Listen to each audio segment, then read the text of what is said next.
Já é a nossa manchete principal, a entrevista do Renan Calheiros falando sobre os detalhes desse relatório final. E o que Renan Calheiros nos disse é que, sim, o presidente Jair Bolsonaro deve estar no relatório o crime de corrupção. Ele fala: eu entendo que o presidente praticou corrupção e as suas digitais estão no telefonema que ele fez ao primeiro-ministro da Índia, pedindo para reservar 20 milhões de doses da vacina. E depois o crime óbvio de prevaricação, quando prometeu tomar providências com relação à investigação. Renan Calheiros disse que o relatório final da CPI, que já está quase pronto, vai aguardar esses últimos depoimentos que foram marcados justamente pela suspensão da vacinação dos adolescentes e também por causa do dossiê da Prevent Senior, que a CPI também quer investigar. E que provavelmente a entrega e a leitura do relatório final será no dia 8 de outubro. Eu volto a conversar com Marco Antônio Villa. Queria saber, Villa, você tem expectativa que esse relatório da CPI vai trazer algum resultado, né, para o Brasil e alguma punição aos envolvidos? Olha, a CPI da pandemia é, sem exagero, a mais importante CPI do século XXI. Para mim isso é inegável. Ela já trouxe resultados pelo brilhante trabalho do presidente, do vice-presidente, do relator, do chamado G7, e dos senadores suplentes muito sérios, como Alessandro Vieira, Simone Tebet, entre outros, que tiveram e têm um papel fundamental nessa CPI, de impedir, inclusive, compra de vacina. Vamos pegar o escândalo Covaxin, né? O invoice falso, tudo aquilo que nós já assistimos até hoje. É um circo dos horrores, porque nós estamos vendo um governo que queria propina e não queria vacina. É um governo corrupto, a começar pelo presidente da República. E no momento da pandemia a mais trágica da história brasileira, estamos atingindo 600 mil mortos. Então, ela já desempenhou até o momento um papel fundamental de proteção da cidadania brasileira. Por outro lado, também apresentou os crimes, a estrutura criminosa que nós já conhecemos através da CPI, dentro do Ministério da Saúde. Você tinha uma Orcrim, uma organização criminosa que operava lá dentro. Segundo os depoimentos, pelo que foi apresentado e dito pelos senadores, com a participação de altos oficiais militares, o que é gravíssimo, né? O que é gravíssimo, muitos da ativa.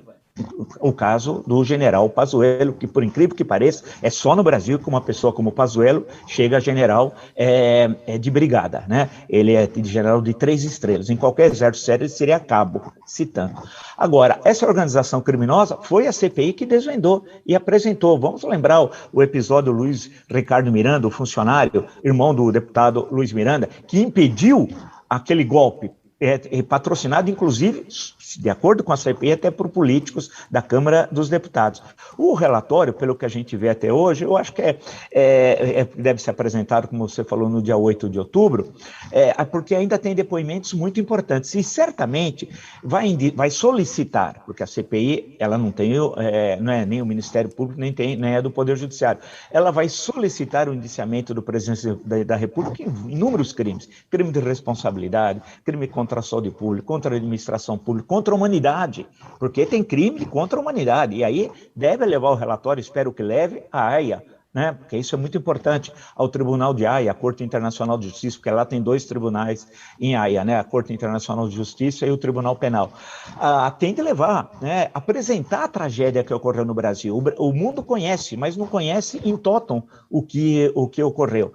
Agora, você encaminha o relatório, isso é o que dispõe, inclusive, o ordenamento legal brasileiro, você pega o relatório, que vai ser aprovado pela maioria dos membros da comissão, ao Ministério Público. Caberá ao Ministério Público, já com todo esse levantamento, e eu digo brilhante porque eu assisti todas as sessões e fiquei impressionado pelo trabalho seríssimo dos senadores e senadoras. Ele vai encaminhar ao Ministério Público. O Ministério Público, recebendo, já vai ter um material, um arsenal para denunciar de crimes, por vários crimes, primeiro o presidente da República. Tem de começar pela hierarquia da organização criminosa, né? E aí, ministros, e vai descendo até chegar nos doutores Mengueles do Brasil. Porque o que aconteceu em Manaus, por exemplo, não é possível a gente ignorar em janeiro desse ano. As pessoas morrendo por falta de oxigênio. E as 3 armas Marinha, Exército, Aeronáutica não conseguia levar os cilindros para lá.